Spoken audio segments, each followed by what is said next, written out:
Hola, ¿qué tal? Los invito a ver en profundidad. Creo que hoy vamos a tener un programa muy interesante, variado en cuanto a la composición política de quienes nos visitan, que van a ser Osvaldo Salomón, el ex candidato a vicegobernador de Miguel del Cel en los últimos comicios a gobernador, quien va a encabezar una lista por el peronismo federal. Hay que terminar para ver cómo se estructura, cómo se ordena ese conglomerado que a nivel nacional tiene a Roberto Labaña, a José Manuel de la Sota, a Francisco de Narváez y algunas otras referencias. Salomón, después se lo vamos a preguntar, competirá a diputado nacional. Va a estar con nosotros Pablo Habkin, que es el presidente de la coalición cívica a nivel nacional,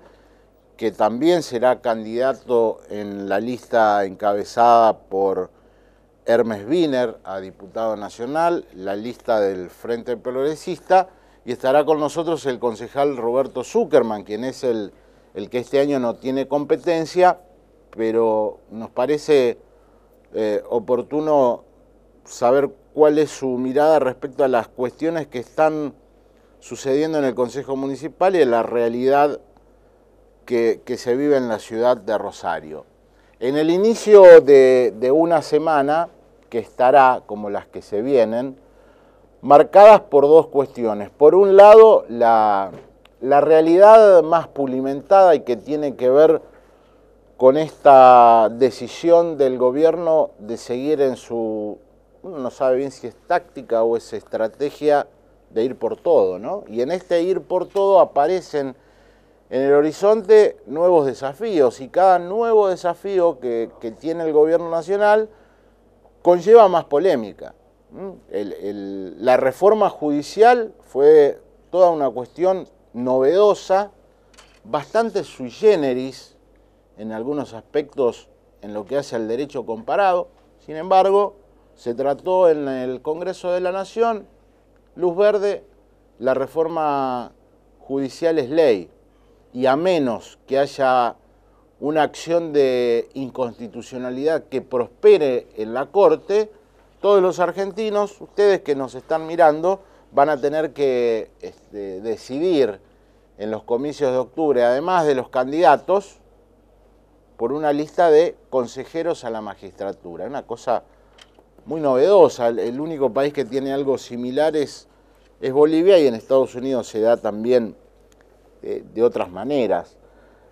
Y la otra cuestión tiene que ver con la nueva pelea que va a dar el gobierno, que está dando contra el Grupo Clarín. Hay un sinfín de versiones, se habla de una potencial intervención al grupo en las próximas horas, el proyecto de ley que presentaron algunos diputados kirchneristas respecto al 24% de las acciones. Es decir, es otro eslabón, es otro mojón del ir por todo. Hasta ahora lo está haciendo con éxito, pese a los ruidos de la calle, en donde importa, donde se juega este partido, que es en el Parlamento.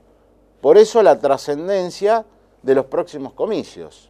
Las elecciones no se ganan en Harvard, sino que se ganan en La Matanza, en Rosario, en los distritos donde van a votar los argentinos.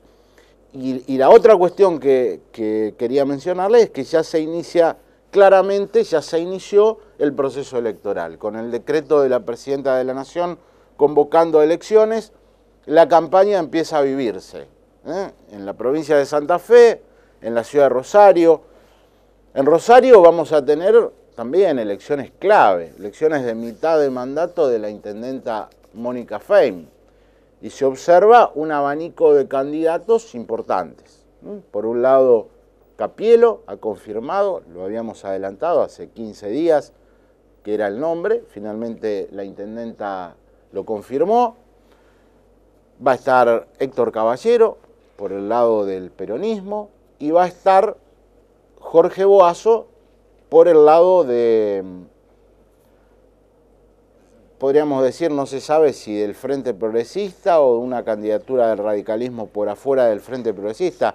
A mí me parece que estas van a ser las tres variantes que van a tener peso específico propio en la ciudad de Rosario hasta ahora, y de acuerdo a lo que se conoce, si bien uno estima que habrá una magnitud de candidaturas y de postulaciones intentando llegar a algún cargo, pero no hay lugar para demasiadas sorpresas, ni en la política santafesina ni en la política rosarina, a menos que aparezca una candidatura fulgurante que vuelque la intención de voto, las proyecciones. Los candidatos hasta ahora a concejal en Rosario son conocidos por el ciudadano, tienen una trayectoria previa y, como les decía, es difícil que haya sorpresa. Quiero dejar un párrafo para algo que no se entiende mucho, que es la convocatoria a primarias por ley, elecciones abiertas, obligatorias y simultáneas. Pomposo título que esconde una cáscara vacía. No va a haber elecciones internas en ningún lado o casi en ningún lado. Entonces, ¿cuál es la razón de ser que tiene a hacer todo un despliegue, como si tratase de una elección general, con un costo enorme, cuando los partidos políticos se niegan a competir? Y me parece que la oposición en este sentido sigue sin aprender la lección, porque todos quieren ser candidatos per se, figuritas, figurones, figuras, todos dicen, bueno, a ver, tomemos por colectora, vayamos con nuestras propias candidaturas y después vemos. Esto, en los comicios de 2011, generó una brecha histórica entre el primero y el segundo. Ustedes recordarán, entre la presidenta de la Nación y Hermes Wiener hubo 37 puntos de diferencia. Pero bueno, así están decididas las tácticas, así se van perfilando las estrategias. Tras el corte, con nosotros Osvaldo Salomón.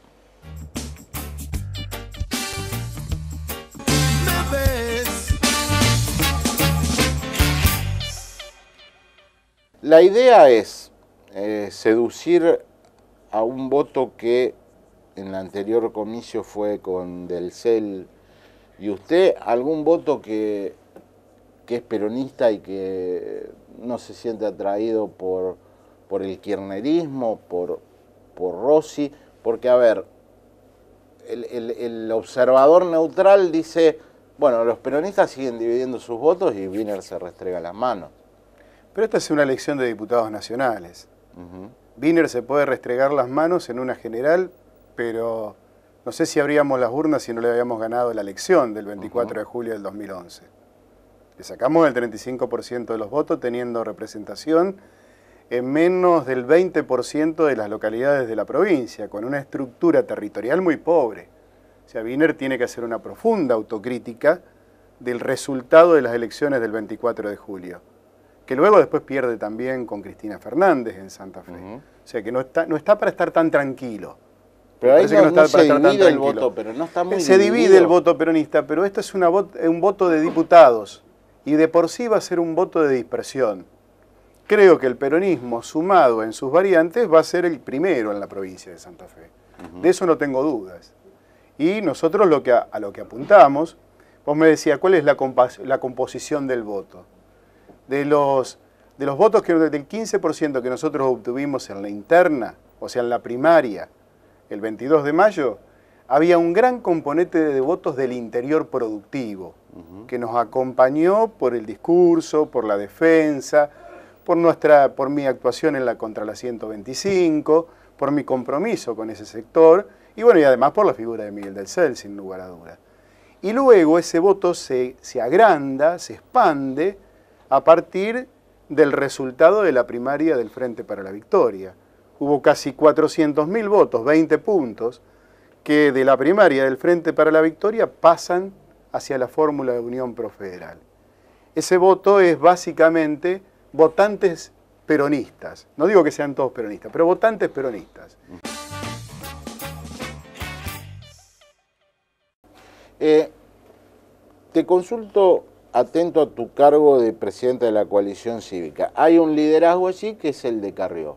Carrió no se sabe si está dentro, si está afuera, pero a la vez confluye en un frente en Capital Federal con el socialismo, con Proyecto Sur y alguna otra agrupación.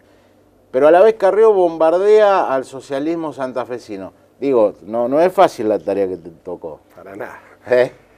La verdad que nosotros teníamos una discusión muy fuerte en el partido posterior a la elección presidencial, que fue precisamente, nosotros hicimos un planteo, digo, nosotros, Adrián Pérez, Alfonso Pratgay, María Eugenia Tensor, otros dirigentes, Mariano Darra, tenemos muchos dirigentes en el interior. Si se quiere, era el capital político, y uno de los méritos importantes de Carrió había logrado que nuestro partido tenga dirigentes entre 40 y 50 años con representatividad en muchos lugares, también en la capital.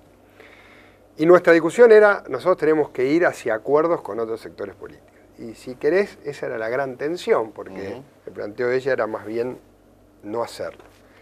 Ahora ya estamos en un punto donde en Capital se ha avanzado, y ella avanzó en la idea de confluir con los mismos partidos con los cuales nosotros decíamos que había que confluir, pero es como que después se cuestiona eso en todo el resto de los distritos. Claro. Entonces, bueno, es el debate que queda a dar. Yo creo, independientemente de los liderazgos, que en la Argentina son muy difíciles, los nombres propios siempre pesan mucho, a mí me parece que tenemos que aprender que los acuerdos tienen que ser un poquito más duraderos y que a la vez no estamos en una democracia solo de partidos, estamos en una democracia más bien de coaliciones. Y si no armamos un esquema de coaliciones, termina lo que fue la elección presidencial anterior, donde la única coalición fue la de gobierno y toda la oposición terminó atomizada. Han pasado 24 años de socialismo y la oposición muestra su déficit con este solo dato, ¿no? Y pregunto, ¿qué pasa en el peronismo? Siempre le pregunto lo mismo, porque otra vez parecen que tienen que recurrir a Héctor Caballero, que pertenece al PPS, a un aliado, digamos. Se está dando porque, a ver, Cristina ganó la provincia de Santa Fe, en Rosario, no sé si ganó, estuvo ahí muy cerquita de hacerlo. ¿Por qué cuesta tanto traducir algo similar en la ciudad? Bueno, yo creo que la ciudadanía cuando vota no se equivoca. Esto quiere decir, cuando vota a Cristina, cuando vota a Bonfatti, cuando vota a Fein, es porque considera que la oferta electoral es la mejor. Yo no soy de los que piensa que cuando lo votan a uno la gente es inteligente y cuando no lo votan a uno la gente es tonta. Digamos. La gente vota lo que considera que es mejor. El tema del déficit de la oposición en Rosario creo que tiene que ver con múltiples razones, ¿no? Me parece que el peronismo, digamos, y sus aliados, con el hecho de, digamos, las gobernaciones de Reutemann y Obey, que a lo mejor descuidaban un poco la ciudad de Rosario y el peso político era más en Santa Fe, eso me parece que influyó, años de ley de lemas me parece que también influyeron, y por supuesto que hoy creo que, como bien decía Hafkin, estamos hablando más de frentes y de coaliciones y de alianzas políticas más que de partidos. Entonces, creo que hoy ya ni el socialismo solo puede, ni el radicalismo solo puede, ni el peronismo solo puede. No, me parece que hay una confluencia. Dentro de esa confluencia, de esas alianzas, de esas coaliciones, por supuesto que hay figuras históricas y reconocidas y queribles como Caballero, pero también van surgiendo otras, ¿no? Y me parece que, bueno, con el correr del tiempo, cada uno tiene que ir consolidando su perfil. Lo que está claro es que no hay manera de conseguir, digamos, un éxito electoral, sino puede juntarse, digamos, voluntades internas de lo que más o menos piensan parecido. Eso también es un debate interno.